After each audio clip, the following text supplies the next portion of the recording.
Right, so here's the thing, but you've got the Canon 650D or 600D, you're thinking of getting it and using it for video. Well, there's a couple of things you really need to know, and they apply to both of them. Canon 600D, massive problem. It's got two fantastic features, right?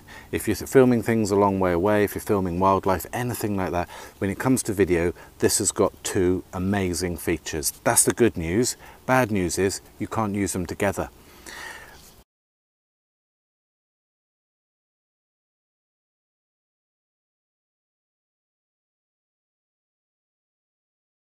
So this has got the ability to do like a 3x zoom. So this 300mm lens, which isn't quite enough for wildlife and birds, but it's there or thereabouts, you can times it by 3 without losing any real quality. That's amazing. That's the feature you really want if you're filming things a long way away. It's kind of like optical zoom, like digital zoom rather, but it doesn't lose so much quality supposedly, and it works. It's great. But if you're filming any of those things, what you really want is the 60 frames a second so you can slow it down. That's if you're filming sports, if you're filming birds flying, if you're filming wildlife, if you're filming action. So all those things are really brilliant, but you want it at 60 frames a second.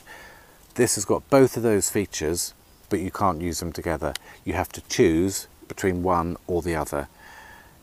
So the 60 frames a second, you can't go any more than the limit of your lens, and if you want the 3x feature, you can't have the 60 frames a second.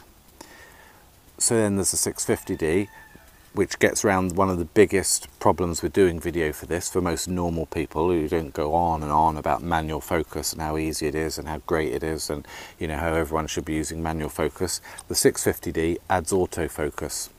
Brilliant. For most normal people filming normal things, in my opinion, that's the bloody fella to go for. But that doesn't have the 3x zoom. So both of them have got real limitations, and the limitations you have to choose between what's the most important thing to you. If you don't want the massive zoom, then the 650D is going to be the one because it's got the autofocus, it's got the 60 frames a second, brilliant. If you want that, if you want the 3x zoom and filming things far away, even though it's now the older model, you've still got to go for the 650D.